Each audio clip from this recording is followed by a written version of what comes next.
Good morning बच्चों। गया guidance programme में आप सभी बच्चों का एक बार फिर से स्वागत है।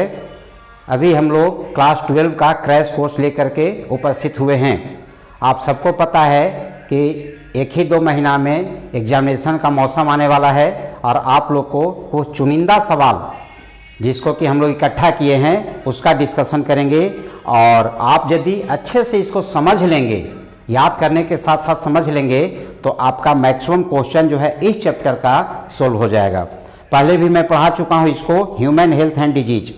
तो ह्यूमन हेल्थ एंड डिजीज में कुछ जो सेलेक्टेड क्वेश्चंस है, मैं आपको प्रॉमिस करता हूँ इतना क्वेश्चन आप बना लेंगे। 50 क्वेश्चन मैं चुन कर लाया हूँ आप लोग के लिए। इतना क्वेश्चंस बना लेंगे तो आपको इससे बाहर इस चैप्टर से क्वेश्चन नहीं आएगा। और इस चैप्टर से थोड़ा लंबा चैप्टर है, इसलिए 7-8 ऑब्जेक्टिव तो रहते ही रहते हैं। और आपको 70 में से, जैसा कि मालूम है 35 बनाना है, 35 बनाना है, तो 35 में से 7-8 क्वेश्चन आपको इस चैप्टर से बन जाएंगे। ठीक है, तो शुरुआत करते हैं बच्चों। ध्यान से सुनेंगे आप बातों को, और पीडीएफ भी डाला हुआ रहेगा, आप पीडीएफ से भी बाद में देख सकते हैं।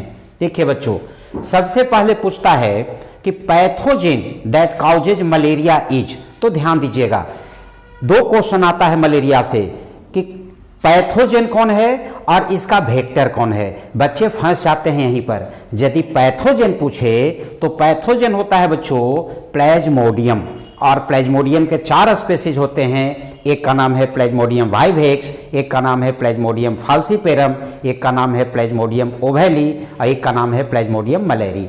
तो आपसे यदि सवाल पूछे कि पैथोजेन कौन है जिससे कि मलेरिया होता है, तब आपको प्रोटोजोवन पैरासाइट प्लेज्मोडियम का नाम ही लेना होगा। लेकिन यदि आपको पूछे कि मलेरिया ट्रांसमिट कौन करता है, वेक्टर का काम कौन करता है, तब उसका जवाब चेंज हो जाएगा बच्चों, और उसमें आता है इन्फेक्टेड फीमेल एनोफिलीज मॉस्किटोस। तो यहाँ फीमेल एनोफिलीज दे दिया है ए में ऑप्शन। और अक्सर बच्चे सोचते हैं कि यही होगा, दिमाग में बैठा हुआ है कि मादा एनोफिलीज मच्छर के काटने से मलेरिया होता है। तो ऐसा नहीं है बच्चों, आप अलर्ट रहेंगे, साइंस के विद्यार्थी हैं। पैथोजेन पूछे जिससे बीमारी होती है वह तो प्लेज्मोडियम नाम का प्रोटोजोवन है, यानी इसका डी आंसर होगा।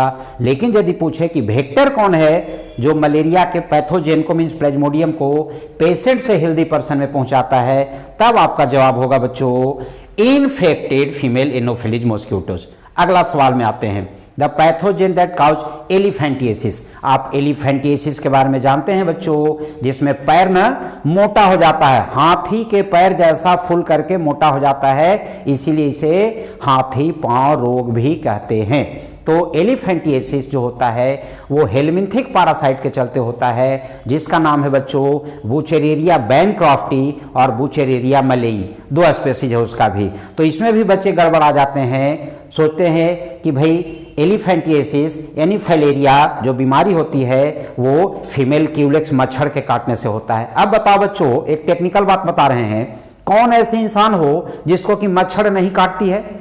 मच्छरदानी के भीतर, मॉस्किटो नेट के भीतर भी घुस के मच्छर काट लेती है। तो क्या सबको हम लोग को मलेरिया, फलेरिया, डेंगू, चिकनगुनिया हो जाता है क्या? नहीं ना। तो इसलिए याद रखना, चूंकि सिर्फ मच्छर के काटने से नहीं, बल्कि वो मच्छर जब काटेगी और उस मच्छर के काटने से जब पैथोजेन होगा वो जब हमारे बॉडी में पहुंचेगा, एक सिंपल सा लॉजिक समझो, कोई ऐसे ही खाली सिरिंज वाला इंजेक्शन भोग दे तो क्या हम लोग को मेडिसिन पहुंच जाएगा बॉडी में? नहीं ना। मेडिसिन के लिए क्या करना पड़ता है, खाली सिरिंज में पहले इंजेक्शन के लिए मेडिसिन को लेना पड़ता है, तब इंजेक्ट किया जाता है कंपाउंडर के द्वारा। उसी तरह से यदि क्यूलेक्स के पास रहेगा पैरासाइट पैथोजेन, तभी ना हमें काटने से फाइलिरेसिस होगा बच्चों। तो क्वेश्चन 2 में अलर्ट रहना उसी तरह से है कि पैथोजेन यानी वह रोगाणुजनक जिससे कि हमें एलिफेंटिएसिस हाथी पांव रोग होगा, वो कौन सा है? तो बच्चों याद रखना बुचेरेरिया बैनक्रॉफ्टी से होगा, ना कि फीमेल क्यूलेक्स मॉस्किटो से। क्वेश्चन नंबर 3 में बढ़ते हैं बच्चों। एक कई बार क्वेश्चन पूछ चुका है और बहुत ही इजी है, आप लोग ध्यान से देखेंगे ये क्वेश्चन फिर आने की संभावना है पूरी तरह से। Diagnosis of typhoid is done by, यानी टाइफाइड जो बीमारी होती है उसका डायग्नोसिस करने के लिए कौन सा टेस्ट किया जाता है? तो टेस्ट का नाम है बच्चों, आप लोग को याद हो चुका होगा, विडाल टेस्ट। यानी विडाल टेस्ट के द्वारा टाइफाइड का टेस्ट किया जाता है। क्वेश्चन नंबर 4 में आते हैं बच्चों, एलिजा टेस्ट किसके डिटेक्शन के लिए किया जाता है? तो याद रखना, ऐसे एलिजा टेस्ट एड्स के लिए सबसे कॉमन है बच्चों, लेकिन एक बात ध्यान देना, इसमें सिर्फ एड्स ऑप्शन में नहीं है और ये क्वेश्चन पूछ सकता है, बहुत ही इंपॉर्टेंट है।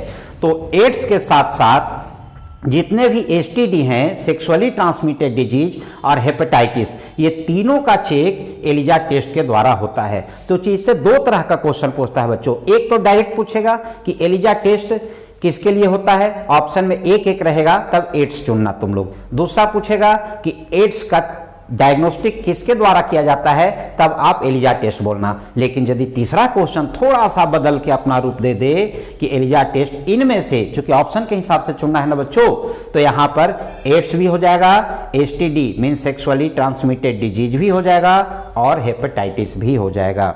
अब बढ़ते हैं बच्चों क्वेश्चन नंबर 5 में हम लोग, डिजीज कॉजिंग ऑर्गेनिजम्स आर। दुनिया में बहुत सारे ऑर्गेनिज्म है बच्चों, क्या सबसे हमें बीमारी होती है? नहीं ना। तो डिजीज कॉजिंग ऑर्गेनिज्म को हम लोग पैथोजेंस कहते हैं, यानी वैसे ऑर्गेनिज्म, वैसे जीव जंतु जिनके हमारे बॉडी में एंट्री हो जाने से, प्रवेश हो जाने से बीमारी होती है, उसे हम लोग पैथोजेन कहते हैं, यानी हिंदी में रोगाणुजनक कहते हैं। क्वेश्चन नंबर 6 में आते हैं बच्चों हम लोग, Which one set is infectious disease? अब देखो ध्यान देना, बीमारी दो तरह का होता है बच्चों, एक होता है संक्रमण वाला और एक होता है बिना संक्रमण वाला। जैसे आपने सुना होगा कि डायबिटीज बहुत लोग को होता है, तो ऐसा थोड़े है कि डायबिटीज के एक पेशेंट से दूसरे डायबिटीज के पेशेंट को बीमारी हो जाएगा। तो डायबिटीज संक्रमण वाला, इन्फेक्शन वाला नहीं है बीमारी। उसी तरह से कैंसर बच्चों, तो कैंसर भी मान लो एक पेशेंट को हो गया है तो उनसे ट्रांसमिशन दूसरे पेशेंट को नहीं होता है। तो डायबिटीज और कैंसर इन्फेक्शियस डिजीज नहीं है। और आपको इसमें से जिस ऑप्शन में डायबिटीज और कैंसर मिल जाएगा तो वो आंसर नहीं होगा, यानी आप नेगेटिव वे में भी चुन सकते हैं। तो यहां कहता है which one set is infectious disease. अब देखो, बी ऑप्शन में कैंसर है, नहीं होगा। डी ऑप्शन में टाइफाइड है और कैंसर भी है, नहीं होगा। सी ऑप्शन में भी डायबिटीज है बच्चों, चीनी रोग, मधुमेह रोग बोलते हैं हिंदी में हम लोग, नहीं होगा। लेकिन ए में देखो एड्स है, एक्वायर्ड इम्यूनोडेफिशिएंसी सिंड्रोम, ये आप जानते हो HIV से होता है, टिटनस बैक्टीरिया से होता है और हेपेटाइटिस भी वायरस से होता है। तो ये तीनों का तीनों सेट जो है इन्फेक्शियस डिजीज है। क्योंकि इसमें बदल के भी क्वेश्चन पूछता है कि which one is not infectious disease, तो नॉट इन्फेक्शियस डिजीज में आप दो बीमारी का नाम याद रखना बच्चों, यहाँ पर टाइफाइड और कैंसर का, तो आपका इससे क्वेश्चन सोल्व हो जाएगा। क्वेश्चन नंबर 7 में आते हैं बच्चों, salmonella is a bacterium responsible to cause. अब देखना बच्चों, पूरा नाम इसका है साल्मोनेला टाइफी, और आप जानते हैं कि साल्मोनेला टाइफी का इन्फेक्शन हमें कंटामिनेटेड फूड एंड ड्रिंक लेने से होता है, और इससे जो बीमारी होती है उसे हम लोग टाइफाइड कहते हैं। आज जो बच्चे सड़क पर किनारे लगाया हुआ गोलगप्पे, गुपचुप और ओपन में एक्सपोज पार्ट में जो रखा हुआ रहता है खाने का सामान, उसको खाते हैं, वैसे बच्चों को टाइफाइड होने का खतरा ज़्यादा रहता है। तो टाइफाइड में आगे और चर्चा करेंगे। इसमें मेन सिम्टम्स है 39 to 40 डिग्री सेल्सियस में टेम्परेचर हाई हो जाता है बच्चों। तो अब हम लोग क्वेश्चन नंबर 8 में आएंगे। क्वेश्चन नंबर 8 है, न्यूमोनिया इज काउज्ड बाय, यानी न्यूमोनिया बीमारी अक्सर आप लोग देखे होंगे, ऐसे तो छोटे बच्चों को ज़्यादा अटैक करता है बच्चों, लेकिन बड़े और बूढ़े को भी नहीं छोड़ता है। तो माइंड में बैठा लीजिएगा कि ऐसा नहीं कि न्यूमोनिया सिर्फ बच्चों को होता है, बच्चों में ज़्यादा अटैक करता है और हमारे रेस्पिरेटरी सिस्टम को प्रभावित करता है। तो न्यूमोनिया काउजिंग जो बैक्टीरिया है उसका नाम है स्ट्रेप्टोकोकस न्यूमोनी। अब ध्यान से देखना, यहाँ एक बुचेरिया मलेरिया ही से तो फैलेरिया होता है, हीमोफिलस इन्फ्लुएंजा इससे नहीं होता है। तो स्ट्रेप्टोकोकस न्यूमोनिया, यानी यहाँ पर स्ट्रेप्टोकोकस न्यूमोनी जो दिया हुआ है, यदि न्यूमोनी शब्द नहीं रहे तो आपको पकड़ने में दिक्कत होगा, और न्यूमोनी दिया हुआ है स्पेसिफिक नेम, तो आप समझ सकते हैं कि न्यूमोनी से ही न्यूमोनिया होता है, लेकिन स्ट्रेप्टोकोकस सिर्फ रहे तो भी आप पकड़ लेना। अगला सवाल बहुत ही इंटरेस्टिंग है। कुछ क्वेश्चन ऐसा भी देता है बच्चों जो अभी तक नहीं पूछा है। ऐसा नहीं कि पिछले साल के 10 साल का क्वेश्चन बैंक आप सोल्व कर लोगे और 70 आउट ऑफ 70 क्वेश्चन उसी से रहेगा, नहीं। क्योंकि मैंने आप लोग को एक क्वेश्चन कलेक्शन करने के लिए पिछले 12 वर्षों का क्वेश्चन बैंक को छान मारा है, और उसमें कई क्वेश्चन ऐसे हैं, मैक्सिमम क्वेश्चन जो एक बार भी रिपीट नहीं किया है बच्चों। तो कान खोलकर सुन लो, 2018 का जो एग्जाम हुआ था बिहार बोर्ड का, उसमें लगभग एक भी ऐसा क्वेश्चन नहीं था ऑब्जेक्टिव में जो कि पहले का रिपीट किया हुआ है। तो सिर्फ रिपीट किया हुआ क्वेश्चन पढ़ने से आपका काम नहीं बनेगा, आपको कुछ एडिशनल क्वेश्चंस भी पढ़ने होंगे। तो यहां पर मैंने एडिशनल क्वेश्चन एक दिया है जो बहुत ही हमको इंपॉर्टेंट लगा। Lips and finger nails turn grey to bluish in colour, यानी हमारे होठ और हमारे जो नाखून है इसका कलर जनरली ग्रे होता है बच्चों, लेकिन ग्रे से ब्लूइश हो जाता है, नीला पड़ जाता है किस बीमारी में? तो ये होता है न्यूमोनिया में। और ऐसा क्यों होता है थोड़ा समझ लीजिए। जब न्यूमोनिया बीमारी होता है बच्चों, जब हमें स्ट्रेप्टोकोकस न्यूमोनी नाम का बैक्टीरिया का अटैक होता है, वो इन्फेक्शन करता है, संक्रमण करता है, तो हमारे लंग्स में जहाँ पर एल्वियोलाई है वो काफ़ी नंबर में डैमेज हो चुका होता है, क्षतिग्रस्त हो चुका होता है, जिसके चलते जो हम ब्रीदिंग में इनहेल करते हैं, एयर अंदर लेते हैं, तो उसमें जो ऑक्सीजन होता है वो एक्सचेंज होकर के नहीं जा पाता है बॉडी में, तो बॉडी में ऑक्सीजन नहीं मिलता है और कार्बन डाइऑक्साइड का कंसंट्रेशन ब्लड में काफ़ी बढ़ चुका होता है।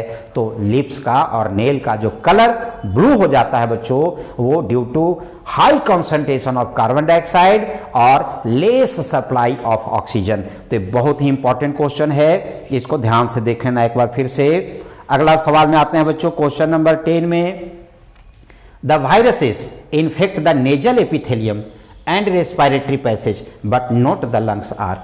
कुछ ऐसे वायरस होते हैं बच्चों जो हमें सिर्फ चेतावनी देते हैं कि आप बेटा अलर्ट रहो, नहीं तो हम इन्फेक्शन कर सकते हैं। तो एक ऐसा ही ग्रुप है वायरस का, सिंगल वायरस नहीं है बच्चों, एक ग्रुप है वायरस का जिसका नाम ही दिया जाता है राइनो वायरस। आप जान लो, राइनो का मीनिंग होता है नाक। जैसे आपने देखा होगा राइनोसीरस, गैंडा का नाम सुने होंगे, तो क्यों नाम पड़ा है उसको? तो राइनो का मतलब नाक होता है और सीरस का मतलब सींग होता है। तो चूंकि उसके नाक के ऊपर ऐसे ऐसे सींग लगा हुआ होता है, इसीलिए उसको राइनोसीरस कहते हैं। तो वायरस का वह ग्रुप जो नाक में सिर्फ नेजल पैसेज में इन्फेक्शन करता है लेकिन लंग्स को प्रभावित नहीं करता है, उसको राइनो वायरस कहते हैं। और ये जो है कॉमन फ्लू जो हम लोग को होता है ना, जो सर्दी जिसमें छींक होता है 3 दिन से 7 दिन के अंदर ठीक हो जाता है, वो यही है एक्चुअली बच्चों, राइनो वायरस। तो इसे डरने की जरूरत नहीं है। मैं कई बार बता चुका हूँ पीछे के लेक्चर में कि लोग अब तो छोटी सी छींक आती है समझने लगे थे कि कोरोना हो गया है, चलो इस आदमी से दूर भागो वरना इन्फेक्शन हो जाएगा। तो डरना नहीं है बच्चों।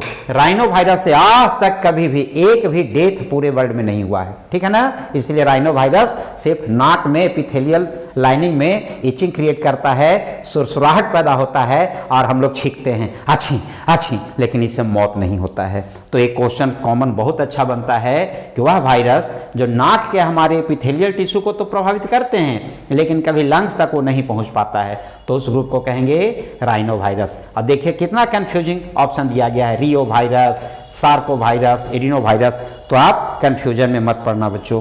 क्वेश्चन नंबर 11 में आ जाना है, Which one is the most serious and fatal malaria? देखो बच्चों ये पूछ सकता है, वेरी वेरी इंपॉर्टेंट है मेरी तरफ से क्वेश्चन। मलेरिया का भी अभी बताया ना कि 4 स्पेसीज होता है, एक का नाम है प्लेज्मोडियम वाइवेक्स, एक का नाम है प्लेज्मोडियम फाल्सीपेरम, एक का नाम है प्लेज्मोडियम मलेरी और एक का नाम है प्लेज्मोडियम ओवेली। तो जो सबसे खतरनाक मलेरिया होता है ये पूछता है क्वेश्चन कि मोस्ट डेंजरस मलेरिया कौन सा है, और दूसरा पूछता है कि मोस्ट डेंजरस मलेरिया किस प्लेज्मोडियम के स्पेसीज के इन्फेक्शन के चलते होता है। तो अलर्ट रहना बच्चों, यहाँ दोनों सवाल दे रखे हैं, हम आपको डिस्कस करेंगे। सबसे खतरनाक जो प्लेज्मोडियम का स्पेसीज है वो है प्लेज्मोडियम फाल्सीपेरम। फिर से सुन लो बच्चों, मोस्ट डेंजरस सबसे खतरनाक जो प्लेज्मोडियम का स्पेसीज है उसका जो जाति है वो है प्लेज्मोडियम फाल्सीपेरम। और उससे जो बीमारी होती है मलेरिया जो सबसे खतरनाक है उसका नाम है मैलिग्नेंट मलेरिया। क्यों खतरनाक है? क्योंकि बाकी जो है बिनाइन टर्शियन फीवर, क्वार्टन फीवर, उसमें हर 48 घंटे के बाद फीवर आता है जाड़े कपकपी थरथराहट के साथ, और एक में क्वार्टन फीवर में 72 घंटे के बाद आता है, तो उसको मियादी बुखार कहते हैं, यानी पीरियोडिक फीवर कहते हैं। तो लोग पकड़ लेते हैं कि अरे 48 घंटा के बाद आया है तो मलेरिया होगा, 72 घंटा के बाद आया है तो मलेरिया होगा। लेकिन जो प्लेज्मोडियम फाल्सीपेरम से होता है जिसको मैलिग्नेंट मलेरिया कहते हो, इसमें इरेगुलर रेगुलर फीवर आता है, कभी 10 घंटा के बाद आ जाएगा, कभी लगातार रहेगा, कभी 3 दिन के बाद आएगा, तो ये चकमा देता है, धोखा देता है, मिमिक्री करता है, इसलिए सबसे डेंजरस है। और इसमें इसी मलेरिया में मैक्सिमम मौत होता है बच्चों, बाकी में मौत नहीं होता है। अब आगे बढ़ते हैं। ये क्वेश्चन नंबर 12 भी आपके लिए बहुत ज़्यादा इंपॉर्टेंट है बच्चों। ये क्यों इंपॉर्टेंट है? तो इन्फेक्टिव स्टेज ऑफ प्लाज्मोडियम इस पूछता है। तो इन्फेक्टिव स्टेज ऑफ प्लाज्मोडियम का होता है बच्चों, डी ऑप्शन होगा स्पोरोजोइट्स, और स्पोरोजोइट्स सिकल शेप्ड होता है, थोड़ा हंसुए के आकार का। गेहूं और धान काटने वाला जो हंसुआ होता है ना, ये आप देखे होंगे, नारियल का डह पीते हो तो उसको काटने के लिए जो एक टेढ़ा सा हंसुली जैसा रखते हैं लोग, बस वैसा ही घुमा हुआ होता है, एक एंड उसका पॉइंटेड रहता है, ताकि आसानी से इन्फेक्शन होने पर वो सेल में इन्फेक्शन करके, पेनिट्रेट करके, छेद करके घुस सके, एंट्री मार सके। इसीलिए इन्फेक्टिव स्टेज को क्या कहते हैं? स्पोरोजोइट। बहुत इंपॉर्टेंट क्वेश्चन है बच्चों। क्वेश्चन नंबर 13 में आते हैं बच्चों। मैलिग्नेंट मलेरिया, देखो अभी चर्चा किए थे हम लोग। Malignant malaria is caused bye, जो सबसे डेंजरस मलेरिया है, और ये किससे होता है? तो प्लाज्मोडियम फाल्सीपेरम से होता है, बाकी से नहीं होता है। अब आगे बढ़ते हैं बच्चों। क्वेश्चन नंबर 14 में आते हैं। आपको यदि स्क्रीन पर अच्छे से नहीं दिख रहा है बच्चों, तो आपको चूंकि पीडीएफ में डाउनलोड किया हुआ रहेगा, आप वहां से देख सकते हैं, वहां हम आंसर भी दे देंगे आप लोग को, लेकिन यदि सुनेंगे तो थोड़ा सा ज्यादा समझ में आएगा। ठीक है, चूंकि बुक तो आपके पास है ही, आप सभी बच्चों के पास क्वेश्चन बैंक है, गेस पेपर है, बहुत सारा गेस पेपर है। आप टारगेट करके पढ़ रहे होंगे कि हमारा जो है सो क्या टारगेट है, क्या लक्ष्य है ना। तो टारगेट नाम से भी गेस पेपर मार्केट में आता है, कई गेस पेपर आता है। मैं किसी का प्रचार नहीं कर रहा हूं बच्चों, आप लोग पढ़ सकते हैं किसी को भी, है ना। लेकिन जो हम लोग पढ़ा रहे हैं उसमें से चुन करके बहुत सेलेक्टेड क्वेश्चन दे रहे हैं, और इसी में से आने की संभावना ज्यादा है। तो मैं सलाह दूंगा कि आप गया गाइडेंस प्रोग्राम के सभी क्लास को देखें, और जो चुन करके दिया जा रहा है, हम लोग भी वास्तविकता है कि क्वेश्चन बैंक कहीं न कहीं से खरीद के वहीं से क्वेश्चन उठा रहे हैं, लेकिन उसमें से जो चुना हुआ क्वेश्चन है उसको सिर्फ डिस्कस कर रहे हैं। ठीक है बच्चों, अब आते हैं आगे हम लोग। हीरोइन, सुन के ही नाम खिल जाता है बच्चों का, है ना। लेकिन हीरोइन बच्चों खतरनाक चीज है, ड्रग्स है। यानी heroin is a drug belongs to category, यानी ड्रग्स का भी कैटेगरी होता है बच्चों।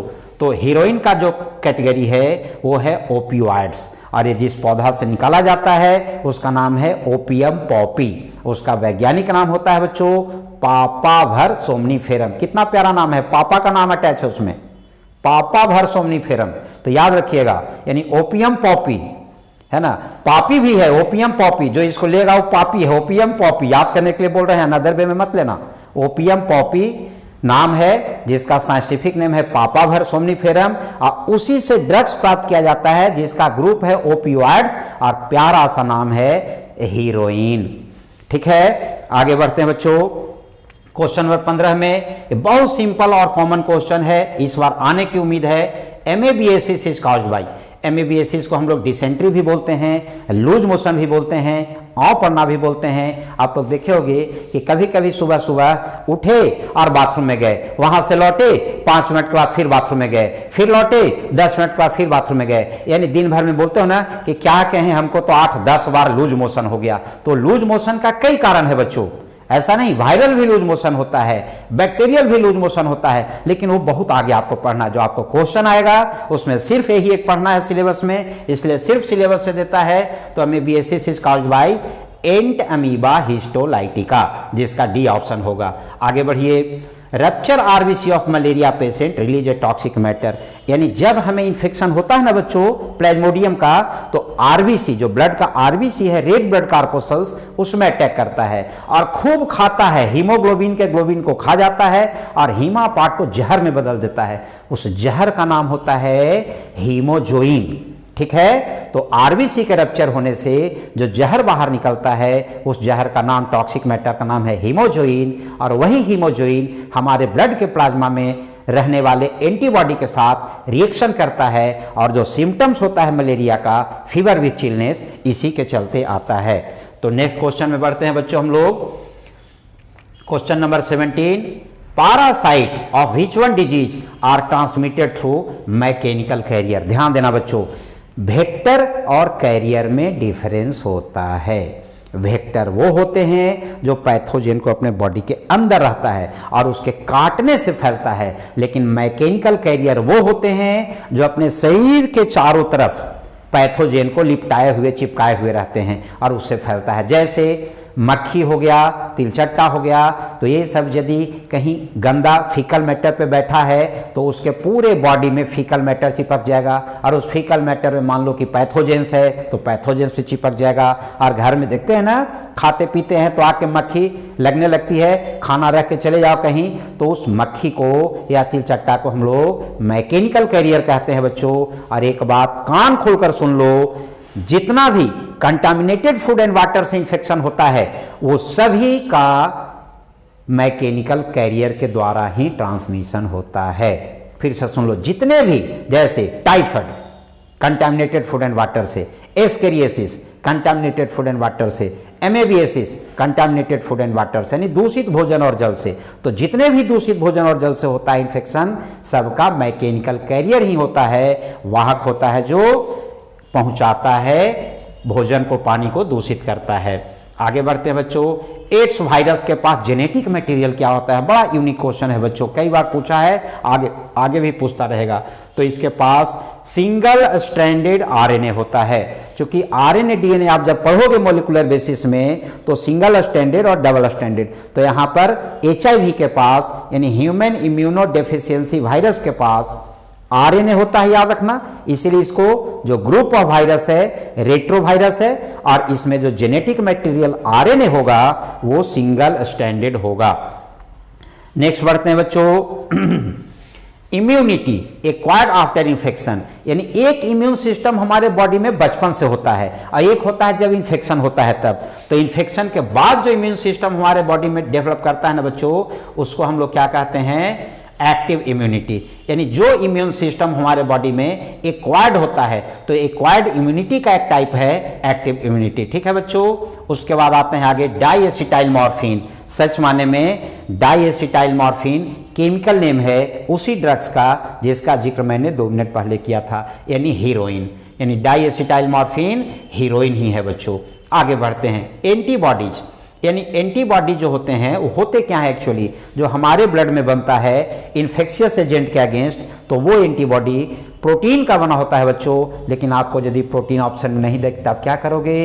प्रोटीन के साथ कार्बोहाइड्रेट्स भी चिपका हुआ रहता है और उसको हम लोग ग्लाइकोप्रोटीन कहते हैं, क्योंकि ग्लाइको का मीनिंग कार्बोहाइड्रेट होता है और प्रोटीन तो प्रोटीन है ही, तो ग्लाइकोप्रोटीनस होता है बच्चों, यानी ध्यान देना। ठीक है। नेक्स्ट क्वेश्चन में बढ़ते हैं, food poisoning is caused bye. अक्सर सुनते होंगे कि फूड पॉइजनिंग हो गई, अब फलाना जगह जहरीले भोजन खाने से इतने लोगों की मौत हो गई। तो उसमें एक एक्चुअली बैक्टीरिया है जिसका नाम है क्लोस्ट्रीडियम ब्यूटाइलिकम। क्या नाम है बच्चों? Clostridium butylicum. तो इसके चलते फूड पॉइजनिंग का केस अक्सर देखा गया है। उसके बाद हम लोग आगे बढ़ते हैं बच्चों, बीसीजी, यानी आप बहुत कॉमन सुने होंगे बीसीजी का टीका। हम लोग जब 2 सप्ताह या 3 सप्ताह के होते हैं, 20 दिन के आफ्टर बर्थ, जन्म के बाद, तो सबसे पहला बीसीजी का टीका हम लोग को लगता है। तो ये पूछा जाता है कभी कभी बच्चों कि बीसीजी का आखिर मतलब क्या होता है? तो इसका मतलब होता है बेसिली कैलिमेटी गुएरिन। कितना प्यारा नाम है, बेसिली। कम किसी को पसंद है क्या? बेसी लेना पसंद करता है। बेसिली क्या चीज भाई? तो काली मिट्टी, कैलिमिटी गुएरिन, है ना। तो बेसिली कैलिमेटी गुएरिन इसका पूरा नाम होता है। आगे बढ़ो, cell in the human body invaded by HIV. ये बहुत इंपॉर्टेंट क्वेश्चन है बच्चों। एचआईवी यानी ह्यूमन इम्यूनो डेफिशिएंसी वायरस जब आक्रमण करता है हमारे शरीर के अंदर, जब इन्वेड करता है, मीन संक्रमण करता है, तो कौन सा सेल है जिसको चुन करके इन्फेक्शन करता है? तो याद रखना बच्चों, 2 सेल है, एक है टी हेल्पर सेल और एक होता है मैक्रोफाज, जहां इसका सबसे ज्यादा अटैक होता है। तो आपको जो क्वेश्चन होगा उसमें टी हेल्पर सेल दिया हुआ रहेगा, इसको शॉर्टकट में कहीं कहीं TH भी लिखा हुआ मिलेगा बच्चों, इसलिए ध्यान देना यहां पर। ठीक है ना। क्वेश्चन नंबर 24 था, ठीक है ना। The cell in the human body invaded by HIV, तो इसका आंसर होगा टी हेल्पर सेल, और कहीं कहीं ऑप्शन में कैपिटल टी लिखा हुआ रहेगा और उसके बाद हाइफन देकर के कैपिटल H लिखा हुआ रहेगा और उसके बाद लिम्फोसाइट लिखा हुआ होगा बच्चों, इसलिए कंफ्यूज मत करना।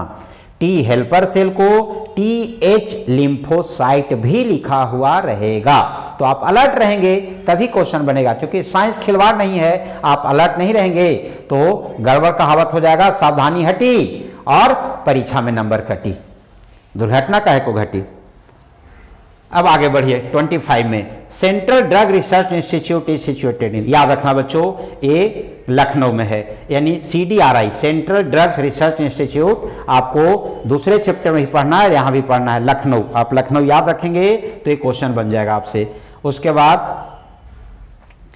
Question number 26, colostrum provides the infants with, colostrum माँ के दूध में पाया जाता है, खास करके जब कोई नवजात शिशु जन्म लेता है तो शुरुआत का 3 दिन का जो माता जी का हल्का गाढ़ा पीला दूध जो होता है उसे कोलोस्ट्रम कहते हैं बच्चों, और वो कोलोस्ट्रम पैसिव इम्यूनिटी को डेवलप करता है, ताकि बच्चे माँ के यूटेरस के दुनिया से पहली बार इस दुनिया में, लौकिक दुनिया में आता है, उसको बाहर से ढेर सारा स्वागत करने के लिए वायरस, बैक्टीरिया, फंगस, हेलमिंथ मतलब इन्फेक्शन करने के लिए रेडी रहता है। तो जैसे ही माँ का कोलोस्ट्रम पीता है तो वो उनको पैसिव इम्यून सिस्टम प्रोवाइड करता है और बाल माँ का नहीं कर पाता है। तो माँ हमेशा माँ होती है। आगे बढ़ो बच्चों, question number 27, world AIDS day is celebrated, एकदम प्योर याद करने वाला है, लेकिन हमेशा क्वेश्चन दिया करता है बच्चों वर्ल्ड एड्स डे कब सेलिब्रेट किया जाता है, ठीक है ना।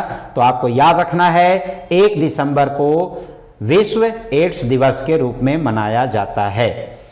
और बहुत बच्चे चूंकि बोले थे कि हिंदी में इंग्लिश में, बच्चों बायोलॉजी में हिंदी और इंग्लिश विश्व एड्स दिवस बोलेंगे या वर्ल्ड एड्स डे बोलेंगे, बस इतना ही है। तो थोड़ा सा अलर्ट रहोगे तो कोई मायने नहीं है हिंदी इंग्लिश, बस सिंपल सा थोड़ा सा ध्यान दे दो, सब काम हो जाएगा। तो 1 दिसंबर को सेलिब्रेट करते हैं बच्चों।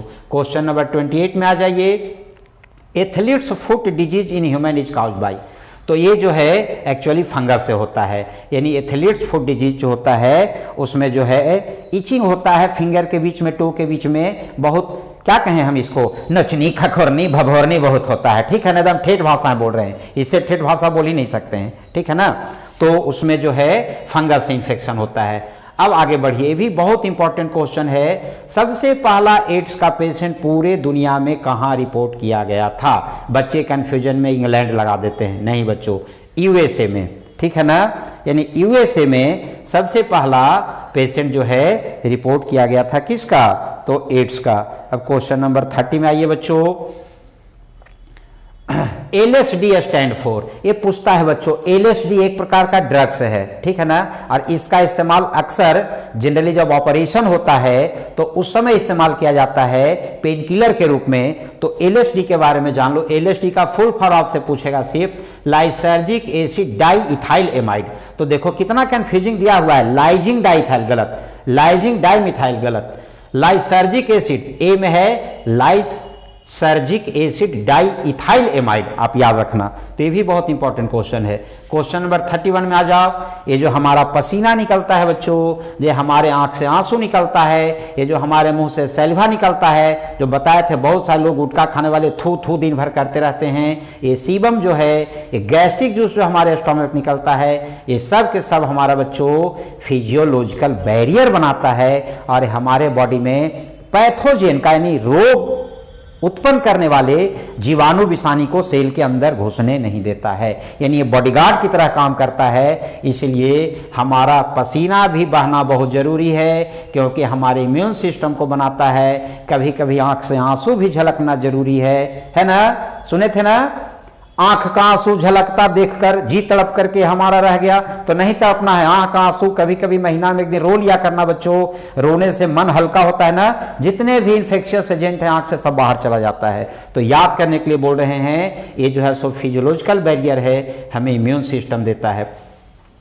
क्वेश्चन नंबर 32 में आते हैं बच्चों, most common example of cytokine barrier, आप लोग पढ़ चुके हो, फिजिकल बैरियर होता है, फिजियोलॉजिकल बैरियर होता है, सेलुलर बैरियर होता है और साइटोकाइन बैरियर होता है। तो साइटोकाइन बैरियर सबसे इंपॉर्टेंट है। साइटोकाइन बैरियर का एग्जाम्पल है बच्चों इंटरफेरॉन, यानी इंटरफेरॉन वायरस इन्फेक्टेड सेल के द्वारा निकाला जाता है और दूसरे वायरस फ्री सेल में फर्दर वायरस का इन्फेक्शन नहीं होने देता है।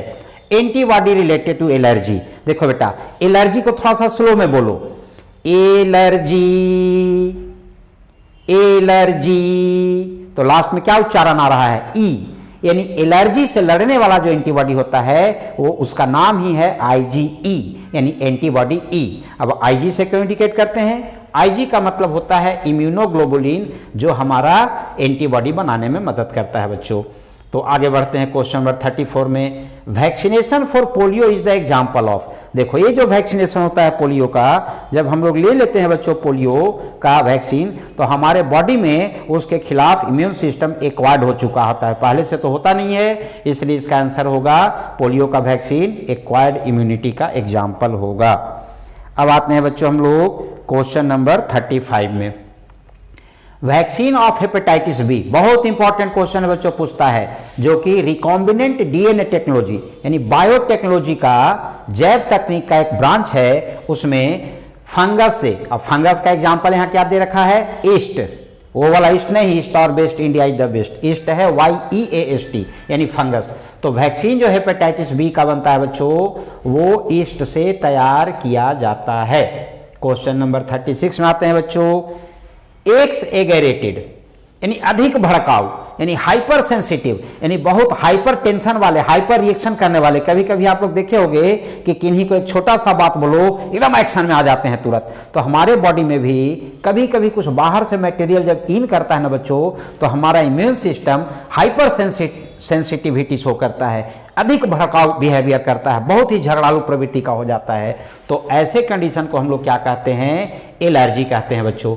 यानी हमारे बॉडी में यदि बाहर से कुछ वातावरण से चला जाए और हमारा इम्यून सिस्टम बहुत ही भड़काऊ, एक्स एगरेटेड, झगड़ालू प्रवृत्ति का हो जाए, हाइपर सेंसिटिव हो जाए, तो यह एलर्जी का केस होता है, यानी एलर्जी यही है। ठीक है, आगे बढ़ते हैं बच्चों 37 में, thymus is the example of. Thymus हमारा जो स्टर्नम बोन है उसके पीछे हट के सामने होता है, और थाइमस प्राइमरी लिम्फॉइड ऑर्गन का एग्जाम्पल होता है बच्चों, यानी thymus is the example of primary lymphoid organ. अब आगे बढ़ते हैं, metastasis is the characteristic feature of. Metastasis बच्चों 2 नंबर के क्वेश्चन में भी आएगा आपको। मेटास्टेसिस जो है, कैंसरस सेल जो मैलिग्नेंट ट्यूमर होता है ना, उसको ऑरिजिन साइट, मान लो कैंसर का ट्यूमर इस हाथ में बना है, और यदि ब्लड के थ्रू या लिम्फ के थ्रू माइग्रेट करके इस हाथ में भी पहुंच जाए या शरीर के किसी भी दूसरे अंग में पहुंच जाए, तो उस प्रक्रिया को कहते हैं मेटास्टेसिस, यानी ट्रांसमिशन ऑफ कैंसरस सेल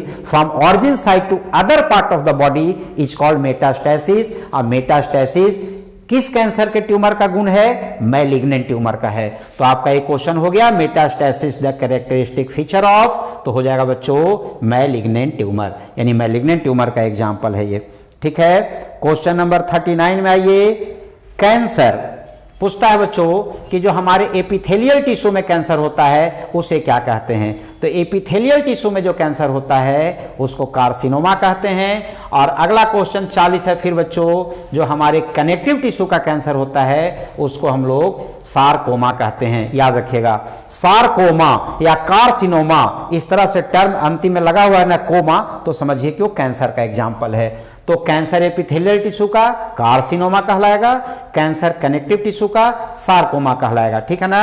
और लिम्फोमा लिम्फेटिक टिश्यू ब्लड का होता है, और मेलानोमा जो मेलानिन पिगमेंट देखते हो कि काला काला जैसे तीला उठता हो किसी का बढ़ने लगता है, वो कैंसर है। तो कुछ भी पूछ सकता है। बस अब थोड़ा सा 10 क्वेश्चन और है बच्चों, ज्यादा नहीं है। Question number 41, liver cirrhosis is called due to excess intake of. बच्चों हमारा लीवर केमिकल फैक्ट्री कहलाता है, और लीवर में घाव हो जाता है, बहुत ही डेंजरस है। एक दोस्त को हमारा हो गया था। आप कहो कि दोस्त को क्यों हो गया था, तो दूसरे कारण से हुआ था। ऐसा नहीं है कि वो बहुत ज़्यादा ड्रिंक करता था या अल्कोहल या ड्रग लेता था। लेकिन आपको जो क्वेश्चन पूछेगा कि लिवर सिरोसिस क्यों होता है, तो जवाब होगा आपका due to excess intake of drug and alcohol. यानी जो शराबी लोग होते हैं, जो ड्रगिस्ट लोग होते हैं, उनको लिवर सिरोसिस होने का खतरा ज़्यादा होता है बच्चों। अब 42 में आ जाइए। LSD इज ऑब्टेन फ्रॉम, देखिए लाइसर्जिक एसिड डाइएथाइल एमाइड, एक जगह इसका फुल फॉर्म पूछा था और एक पूछा है कि LSD कहाँ से हमें प्राप्त होता है।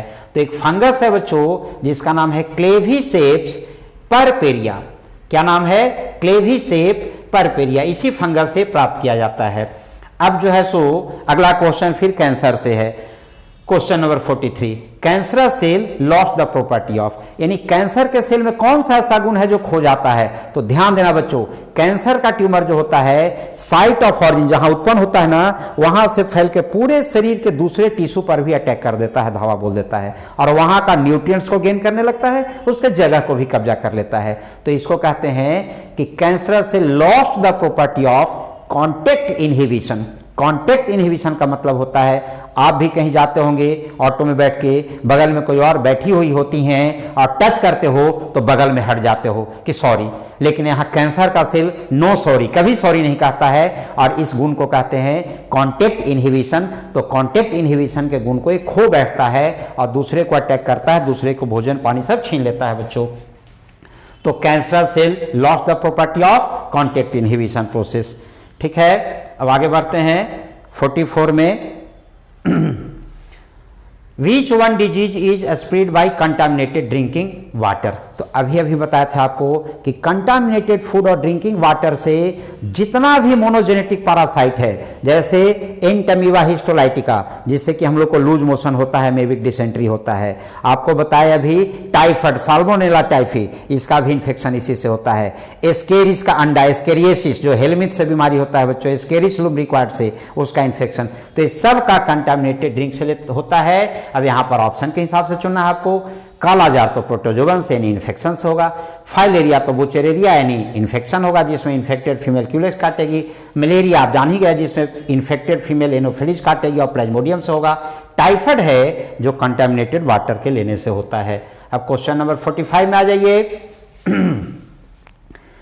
बहुत इंपॉर्टेंट क्वेश्चन है। Which one protein is secreted from virus infected cell to protect from viral infection to non infected cell. ध्यान से इसको सुन लो बच्चों, यदि वायरस का इन्फेक्शन किसी सेल में हो गया है तो जो बेचारा सेल इन्फेक्टेड हो चुका है वहां से केमिकल बन के निकलता है इंटरफेरॉन, और वह इंटरफेरॉन बाकी जो पड़ोस का सेल है जिसमें अभी वायरस का इन्फेक्शन नहीं हुआ है उसको प्रोटेक्शन देता है, उसको सुरक्षा प्रदान करता है। कितना बढ़िया सोच है बच्चों। और हम लोग क्या करते हैं, हमारे घर में कोई चोर आ गया तो उसको हम लोग बोल देंगे अरे मेरे घर में क्या रखा हुआ है, पड़ोसी के घर में जाकर अटैक करना, उनके यहाँ बहुत सारा है। जबकि वायरस इन्फेक्शन जिस सेल में होता है वो सेल खुद तो बेचारा मरने वाला है, लेकिन मरने के पहले इंटरफेरॉन नाम का एक एकदम से फाइटिंग एजेंट छोड़ता है, और वो फाइटिंग केमिकल जो है वो बाकी सेल जो सराउंडिंग में है जिनको अभी वायरस का इन्फेक्शन नहीं हुआ है उनको वायरस इन्फेक्शन नहीं होने देता है। तो कम से कम हम लोग वायरस इन्फेक्टेड अपने सेल से भी तो सीखें कि अपना नुकसान यदि हो रहा है तो कम से कम पड़ोस का नुकसान नहीं करने दें। अब आगे बढ़ते हैं 46 बच्चों। कौन सा बैक्टीरियल डिजीज है, ध्यान देना, लेप्रोसी बैक्टीरिया से होता है। ट्यूबरक्लोसिस जिसको टीबी बोलते हो बैक्टीरिया से होता है। कोलरा वाइब्रियो कोलरी बैक्टीरिया से होता है, यानी ऑल ऑफ द अबव। ऐसा क्वेश्चन जरूर देता है बच्चों, अब देने लगा है, ठीक है ना। अब लास्ट स्लाइड की ओर बढ़े हम लोग 47। Which one is an example of auto immune disease. ये क्वेश्चन आउट है बच्चों, क्योंकि जो पैटर्न हम देखे 12 साल का उसमें हर 2 साल के इंटरवल पे क्वेश्चन दिया है। आप याद रखना ये क्वेश्चन आउट है, आ रहा है, यानी आपके 70 क्वेश्चन में से एक क्वेश्चन प्रिंटेड रहेगा बच्चों। Which one is an example of autoimmune disease? Autoimmune disease का मतलब हमारा ही इम्यून सिस्टम हमारे कुछ अपने सेल के खिलाफ अटैक करना शुरू कर दे, तो उसको कहते हैं ऑटो इम्यून डिजीज। और एक बहुत ही खतरनाक बीमारी है, मैं क्लास 11 के लोकोमोशन एंड मूवमेंट वाले में पढ़ा चुका हूं डिटेल इसको, उसको कहते हैं बच्चों रियूमेटॉयड आर्थराइटिस, यानी सी में ऑप्शन है रियूमेटॉयड आर्थराइटिस, यानी बोलचाल की भाषा में लोग गठिया लोग बोलते हैं, और इसमें घुटना में बहुत भयंकर दर्द होता है और इसका इलाज भी है लेकिन थोड़ा सा डेंजरस है। 48 में पहुंचते हैं, वह ऐसा इम्यूनिटी जो डेवलप करता है बर्थ से ही हमारे बॉडी में, यानी बाई बर्थ होता है, यानी immunity developed from birth in a person is called, तो उसको कहते हैं हम लोग इनेट इम्यूनिटी या नेचुरल इम्यूनिटी या जेनेटिक इम्यूनिटी। जो भी ऑप्शन देगा आप चुन लेना। यहां पर नेचुरल इम्यूनिटी है, यानी दो टाइप्स ऑफ इम्यूनिटी, यानी प्रतिरोधक क्षमता जो जन्म से ही हमारे पास पहले से उपस्थित है, उसको हम लोग इनेट इम्यूनिटी या नेचुरल इम्यूनिटी कहते हैं। अब यही बताए, पसीना निकलने के लिए कोई सिखाता है क्या? जन्म के बाद वैक्सीन लेते हो तब पसीना निकलता है क्या? मुंह में लार बनता है वैक्सीन लेने के बाद क्या? नहीं ना। तो ये सब नेचुरल है, इनेट है बच्चों। Question number 49, oncology the study of, देखो अलर्ट रहना, ये क्वेश्चन भी बहुत इंपॉर्टेंट है, दे सकता है और सिंपल है बच्चों। ओंकोलॉजी द स्टडी ऑफ, तो ओंकोलॉजी में हम लोग कैंसर का स्टडी करते हैं, लेकिन कैंसर काउजिंग जीन जो होता है बच्चों उसको हम लोग ओंकोजीन कहते हैं, ठीक है ना। तो ओंकोलॉजी में कैंसर, और ध्यान देना यदि ओंकोजीन दिया हुआ है तो स्पष्ट है कि ए एंड बी दोनों होगा, तो सी में या डी में कहीं ना कहीं दिया हुआ रहेगा, तो यहां पर बोथ ए एंड बी हो जाएगा। और अंतिम सवाल में आते हैं बच्चों, 50वां क्वेश्चन है, which one of the following disease is generated by allergens, यानी एलर्जेंस से होने वाला बीमारी को हम लोग क्या कहते हैं? तो एलर्जेन यानी एलर्जी काउजिंग एजेंट, बाहर से डस्ट पार्टिकल, स्मोक पार्टिकल्स है ना, सोट्स पार्टिकल्स या कुछ पोलन गिर जाता है तो उससे एलर्जी होता है, और एलर्जी से जो बीमारी होती है उसके कॉजेटिव को एलर्जेंस कहते हैं। और यहां पर जो क्वेश्चन है भी कई बार पूछा है, तो उसका आंसर होगा हे फीवर, ठीक है ना। यानी एलर्जेन से, यानी एलर्जी से जुड़ा हुआ जो बीमारी है उसका नाम है बच्चों हे फीवर। और आपको मैं लास्ट में बच्चों इसका आंसर भी दे रखा हूं, पीडीएफ आपका डाउनलोड हो जाएगा, आप पीडीएफ से आंसर मिला करके सबका देख सकते हैं। और स्पष्ट रूप से मैं कहना चाहता हूं आप लोगों को कि 50 क्वेश्चन यदि आप देख लेंगे ह्यूमन हेल्थ एंड डिजीज से, तो इस चैप्टर का आपका दावे के साथ मैं कह सकता हूं एक क्वेश्चन भी नहीं छूटेगा, क्योंकि इसको बनाने में मैं क्वेश्चन बैंक भी पढ़ा हूं, गेस्ट पेपर भी पढ़ा हूं, एनसीईआरटी बुक भी पढ़ा हूं, उसमें से जो चुनिंदा सवाल है वो सबको आपको दे रखा है। इसलिए 50 क्वेश्चन का प्रैक्टिस कर लो, और 7 से 8 क्वेश्चन आउट ऑफ 35 दिया हुआ तो रहेगा 70, लेकिन मैं बार बार 35 क्यों बोल रहा हूं? जबकि 35 ही ना बनाना है आपको बच्चों, तो 35 में से 7 से 8 क्वेश्चन आपका गारंटी के साथ बन जाएगा, ठीक है। धन्यवाद बच्चों, थैंक यू।